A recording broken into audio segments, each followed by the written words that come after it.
Is our world supposed to be like this? Or is something wrong? I mean, why is it that so many of us have this sense deep down that something is seriously out of whack? I mean, we see the violence and injustice and disease in the world, and something within us says that this is not how things are supposed to be. I mean, how is it that our world can be filled with such beauty and such order and such good, and yet at the same time filled with such heartache and such pain? I mean, how can all of these things exist side by side in the same place at the same time? Now, the first book in the Bible is a book called Genesis. And Genesis is a book of origins. It's a story of how we came to find ourselves in the world that we know to be our home. Genesis begins by saying that God created the heavens and the earth. And that after he created the heavens and the earth, he created the first human beings, Adam and Eve. And that he placed them in this beautiful garden that Genesis calls Eden. And Eden was perfect. It had these rivers running through it. We're given all sorts of other details. We're told that in this Garden of Eden, God gave Adam and Eve meaningful, significant work, that they somehow partnered with him in caring for this world that he had placed them in. And we're told that there was some sort of peace and harmony between human beings, between Adam and Eve, and between humans and God. Now, we're told that in this garden was a tree called the tree of the knowledge of good and evil. See, God has such respect for his creation, for his creatures, that would be us, that he lets us live however we want. We can live how he created us to live, or we can make up our own rules and live however we want. God never, ever forces himself on anybody. God says, you can live how you want, or you can live how I created you to live. It's almost as if God says, it's your choice. It's still our choice. I mean, maybe the truth of the Adam and Eve story, maybe the greatest power of the story is not so much that it happened, but that it happens. This is how the story begins. Now, at the end of the Bible is a book called Revelation. Revelation, as the last book in the Bible, tells how everything ends. And at the end, God says, hey, I'm making all things new. It's kind of a strange beginning. But at the end of all things, God says he creates a new heaven and a new earth. And at the end of Revelation, we're given these details about what this new heaven and this new earth are going to be like. We're told that there are going to be rivers running through. We're told that there will be the healing of the nations, which means that we'll all get along. We're told that we'll actively participate with God in taking care of the world that we find ourselves in. It says there'll be peace with each other, but that there'll be peace and harmony with God. And in the middle of it all will be a tree. If that's how it ends, and Genesis is how it begins, then we have to ask the question, do we live between the trees? If that's the case, then this life is like a blip on the radar screen of eternity. God always has been. He's gone on forever into the past. And he goes on forever into the future. His reality has always existed and always will exist. And for a brief period of time, we live between the trees. But if this life is like a blip, I mean, if it's just here and temporary and just a moment and then we're gone, I mean, what's the point? What's the purpose to all this? You see, some people divide reality up into chunks. There's like this life, the life that you and I know, and then we'll die and we kind of start over somewhere else. There's this chunk of reality, and then there's like another chunk out there somewhere after this place. And so what happens is we end up falling into this belief that somehow we'll just start over, that I'll just end up when I die in some new world, and then I'll get a new driver's license and a change of address, and then I'll just kind of start over with a blank slate, and we'll see what it's like and figure it out from there. Maybe religious people sometimes are guilty of pushing this kind of view. Recently, I had this rental car, and I was driving around, and I couldn't get my radio to turn off. I could not find the off button. It was driving me crazy. And I ended up listening to this Christian radio preacher, a really well-known personality, and he was talking about the end of the world, essentially, and he was saying that Jesus is going to come back.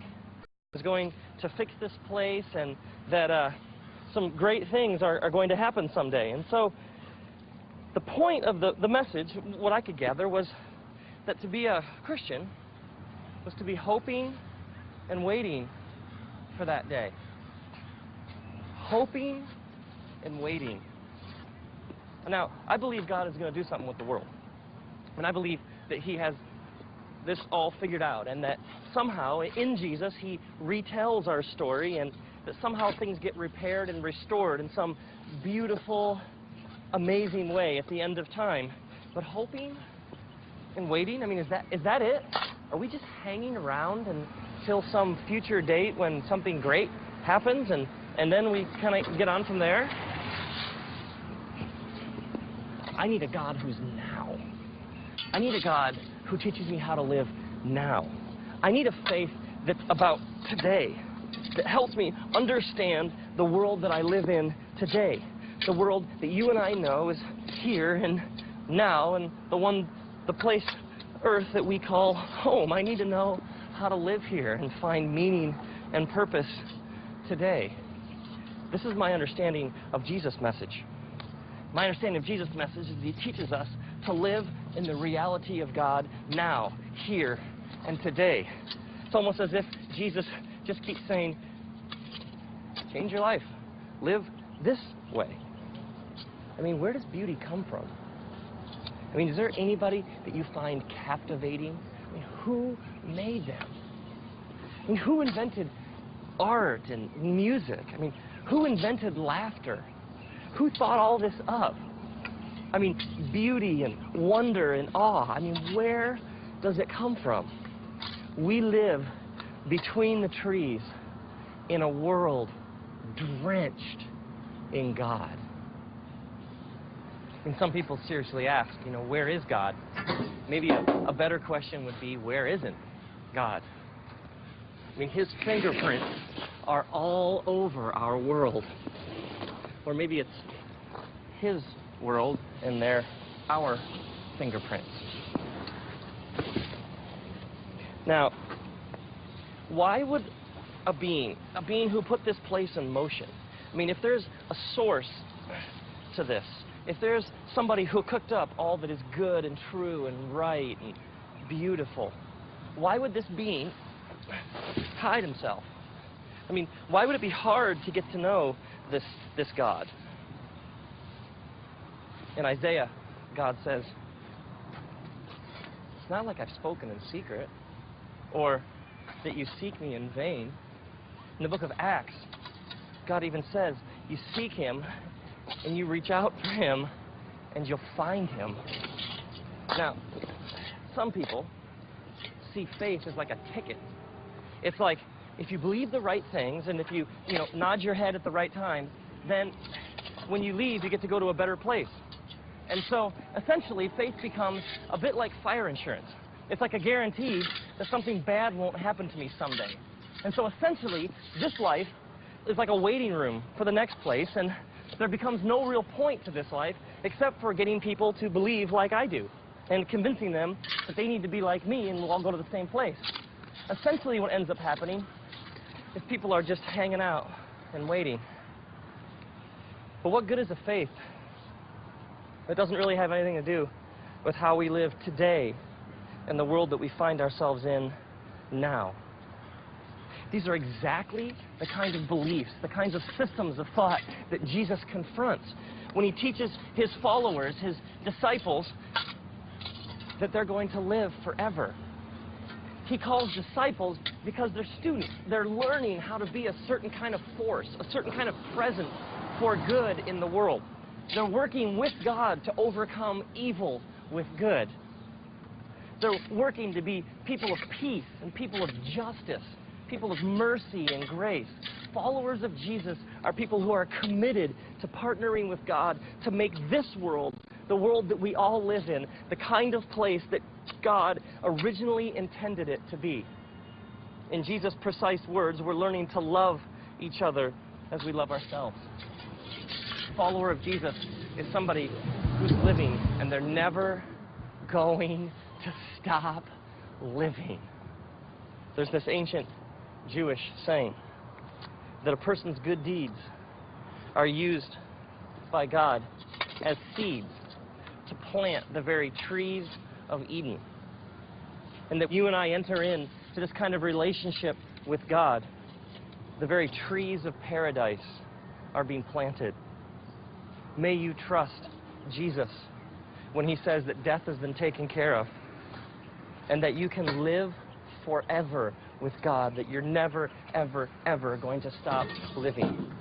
May you believe that death has been taken care of and that you can be a partner with God in redeeming and restoring this fallen, broken, hurting world. That you can literally be a partner with God in making this the kind of place that God originally intended it to be. May you be the kind of person who, when you live this way, the very trees of paradise are being planted.